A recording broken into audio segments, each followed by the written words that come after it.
Welcome to Lawyers Who Learn, where we explore how attorneys' engagement and lifelong learning fuels their growth. Join us to uncover these journeys and gain insights for your legal career.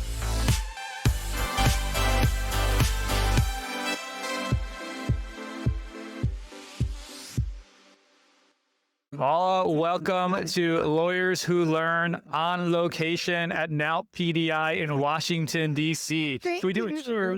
All right, we're here. We did it. You are the CEO of PGE Consulting. That's right, I am. You focus on visibility and branding, and I understand why, because you look fabulous. Thank you. Thank you very much. Got to talk walk the walk. Yeah, 100%. Did you see the guy from K&L Gates? I don't know his name. No, He was wearing a sparkling suit. No, but now I have to. He's presenting at 1:30, so yeah. We will be taking a selfie. Everybody is taking notice of him, so maybe I'll say, I said to him, I wish I had the confidence to do that. And the reason I'm bringing that up right now is because you started in litigation, but somehow you found your way into visibility, branding, values, voices. What is your, why? How did you end up here? Tell us, and by the way, this is Lawyers Who Learn. So it's about your learning and growth journey. So think of me as a student who wants to understand about who you are and why you're here today. Fantastic. So I am from Brooklyn, New York. Me too. Holla. And so. You still there? Oh, okay. I've always known. My family is an immigrant family from Barbados and Jamaica. I've always thought about visibility because my grandmother would always say, don't embarrass me when I leave the house. So I'm always thinking about how I showed up. Unfortunately, my mother was killed on September 11th. And when she was killed in the towers, I decided to go to law school. Wow. And so that's where my journey began in thinking I just got chills. Thank you. It was really a catalyst for me to say, I got to do more, do better. I was stagnant at that time. And so it kicked me into the lawyers who were our estate attorneys. They said, you should think about law school. You got something there. And I did. And so that was the beginning of me learning more about who I was and how I showed up in a different way. I'd been working in California in tech and then decided I was going to do labor and employment law, which is, for those of you who don't know, it's the drama fullest of all of them. You hear all the tea, everything that's going on in that area. But I realized I didn't love it. What I loved was engaging with people. What I loved was showing up. I love bar associations. So when you're thinking about Lawyers Who Learn, we don't go to school anymore. At least we don't have to, right? But we learn from the CLEs. We learn from the things that we do. And my learning path has been learning about soft skills, which is really the concrete skills we need to navigate life. From my grandmother, starting out saying, don't embarrass me, thinking about how I showed up, to then learning about what the differentiating factors are when we show up. What connects us to each other? Am I looking you in the eye? Am I making sure you don't have your name tag on? Are we having a connection with each other in addition to the things that we do and learn? So it's learning people. Is it okay if I ask you a couple questions about 9/11? Of course, please. So for me and you who are from New York and from Brooklyn, it still feels like yesterday. And of course, for you, it does. Yes. And I'm not going to ask about that day, and I'm sure that was the. You can ask. I've done podcasts. You can ask anything you'd like. Let me ask you this question. Sure. What was the connection to law from your mom who said, look good when you go outside, make sure you represent? So that was my grandma. Grandma, I'm sorry. The connection for law, for me, was always thinking about whatever you're doing, how you show up. So that was my grandmother's piece. My mother, similar to me, was a big dresser. When at her memorial, people talked about how my mom showed up. And I realized that was an ingrained thing for me, is to not just have the information, but to think about how you present the information, right? So that you can learn from anybody. I could be wearing pajamas right now, but you're going to think of me as more of an expert because I'm thinking about how I show up. What were you doing at the time? I was working in a software company in California. Okay. So just milling around. But what's the connection to law? None. So what happened was, after 9/11, I came back. The lawyers who worked with us said, you should go to law school. And I was like, I'm not doing anything else. And I went to law school. And I went to CUNY Law School. Shout out to CUNY. And it's a different kind of law school. It is very much like a family. They are investing in the youth. Just to pause for a second. What do you mean the lawyer said you should go to law school? Well, you're saying I'm lost, I don't know what to do? So I'll tell you why. Thank you for pulling me back. What's that connection? When 9/11 happened, everything, the world was, I don't even know how to describe it, in that everything was topsy-turvy. You couldn't travel. I was living in California. You couldn't travel, et cetera. We had an estate attorney. My mother and my father had done their wills maybe a month before September 11, 2001. But my mom had not signed her will yet. So I had a chance to engage with their estate attorney because my father was going to do whatever she wanted anyway. So he was the person who's going to get pretty much the responsibility of doing things. But my father was having panic attacks. My dad was not doing well, and I'm the older daughter. And so what happened was I had to work with those lawyers a lot. So shout out to Angela Middleton. So she said, you have helped us look at documents. I found 2 life insurance policies that my mom had that my father didn't know. He was in disarray. And that's when they said, you have the skill of finding and engaging and telling that might be the lawyer. And so that's why I decided. Wow. Thank you for sharing that. Thank you for pulling that out of course. So that makes sense. There's the logical connection. You go to law school, you get into litigation. You're doing that and you're like, okay, this is not for me, I think. Yes. And then how did you say, what I do love to do is talk and share and brand? I think the important thing for the viewers or listeners to hear is I was learning myself. I was able to say, this is not for me. A lot of times, particularly when you've invested in education, you're like, I got to do this thing. But for me, it was, I still want to be around the lawyers, right? I still want to engage with them. But I realized that what I was doing was not the best use and highest use of my skill set. I'm able to engage with people. I'm able to talk about what are the differentiating factors in how you show up and value. And I was doing that without, I've been trained in personal branding. I didn't even know it was called that. Yeah.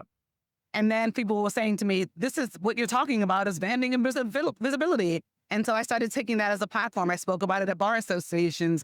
I spoke about it. Law firms came to me and said, can you come and talk to us about this?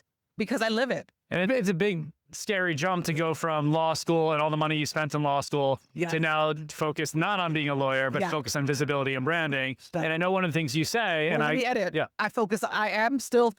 still focus on being a lawyer and visibility. Are you still practicing? No, but I'm licensed. I do see. Fair enough. And I'm still a lawyer too. The thing that you say, and I completely agree with, that's why I'm here right now doing this with you. Hello, everybody. Visibility is not optional. Putting yourself out there is not optional. And, what I think about, and I don't know if you're the one who said this, but if a tree falls in the woods and it doesn't make a sound, and the same thing, you can do a lot of great stuff, but if you don't put it out there, is that sort of the message and why you do a podcast, why I do a podcast? It's so true, because so many people have been taught, put your head down, do the work, and you will just be blessed by the things that happen to you. And it used to be, in some cases, true. But for most people, it's how you talk about what you do or what you've learned and how you add value and then stay visible so people can't forget you, right? And it's important. We're here at a conference, right? I'm here. I just see this. I see the suit. I'm here to the suit you just saw? I'll get him on here. So folks can remember me and what I do, even though they might listen to my podcast, even though they might see me on LinkedIn. It's important for me to be in person and be visible. I already have the value. I already have the skill set, but amplifying that requires touches and visibility and being front of and center of people. One of my favorite questions to ask from all this. Yes. This is Lawyers Who Learn. One of the best ways to learn is from a book that can cost $15 and your best return on investment. Yes. You had previously shared a couple books that had impacted you. I can remind you what you shared if you want, and we can talk about it. Sure. Okay. So the first book that you mentioned was Build Your Dream Network. Can you tell us about that? Yes. So Build Your Dream Network is a book by my good friend, Kelly Hoey.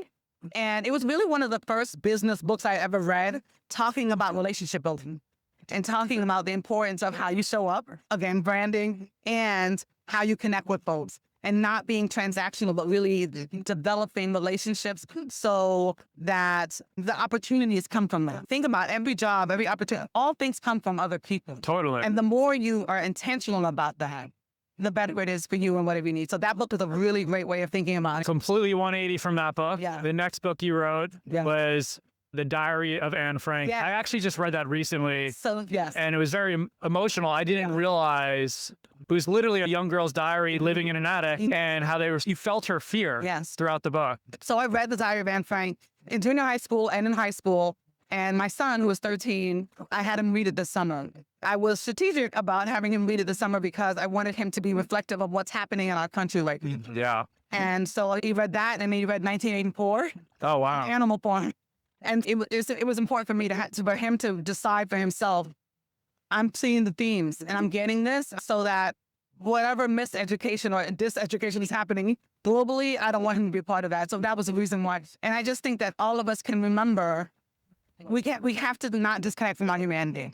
What's so amazing to me about that book, I journal every day. I don't know if you journal. No, this book is her personal journals that she never, ever anticipated it being in a book. And so you really, it almost feels like you're peeking into something you shouldn't be, but it's also so important to read. Yeah. And the final book, completely 180 from Anne Frank, Unreasonable Hospitality. Yes, so that's the newest book. So I just finished reading this. It's essentially, I can't remember the restaurant, but a guy who runs this restaurant. It says Will Dieter. The restaurant. I don't remember either. Basically, what he's doing is talking about the way you provide service. So everybody, we live in a service-oriented world. It's not Danny Myers, is it? Okay, don't worry about it. Yeah, I'm going to forget. But what we need to do is just think about the experience of people having with us. Anybody can do but how are you making sure that you're memorable? So I really loved it because it was not just about do good work or do work. So how do you make sure you're memorable? I bend over backwards to make sure I'm memorable. One of the things that I do to make sure that I'm memorable is I customize every single training education that I do. So I do either pre-surveys or stakeholder interviews to find out about the culture of where I'm speaking. So I know what the issues are and can tailor what I'm saying to that. So I never do the same presentation twice. Love it. That's one of the ways. And the final question, and then maybe one more after, but you say that one thing that's unique about you or a fun habit is you love Hallmark holiday movies. Nothing wrong with that. Is there a movie from your childhood or that stands out that you love the most? Well, not a Hallmark movie from my childhood, but the Sound of Music will always similarly aligned. It is something that I will listen to the soundtrack, watch the movie over and over, and I just need to feel good. Awesome. And how many of the PDIs have you been to? More than 5? Yeah. Okay. I'm like maybe 6. So, yeah. Besides 6, 7. Just kidding. Yeah. Dude, I just said that with Ian Nelson from Hot Shots. He had no idea what it was. I'm like, 6, 7. Lynn's taught me about that. He texted me on Halloween. Is there something specific you're looking to get out of this conference? Is there a session that you saw that you really want to go to, or is it just the networking? So I am so obsessed with conferences. I go to over 18 a year. Whoa, I want to hear about that list later. Yes. In fact, I also created how to prepare for a conference, how to maximize a conference, and how to follow up from a conference guide because I'm so obsessed about it. It's like our high school. It's our opportunity to be in community with folks. And if you are strategic about it, you can really maximize and have tons of opportunity, connectivity, friendships, etc. So it's our best opportunity to connect because we don't really have that other than the workplace. My dream someday is to put on a conference for Law Line, but it seems like a lot of work. But I do agree it is a great way to connect. So, and I'm glad to connect with you, Paula, and hopefully this will be the first of many conversations. I would love that. We're in Brooklyn together, so let's grab lunch. Or that. It comes to DC. All right. Thank you for watching the first of several episodes from PDI. Awesome.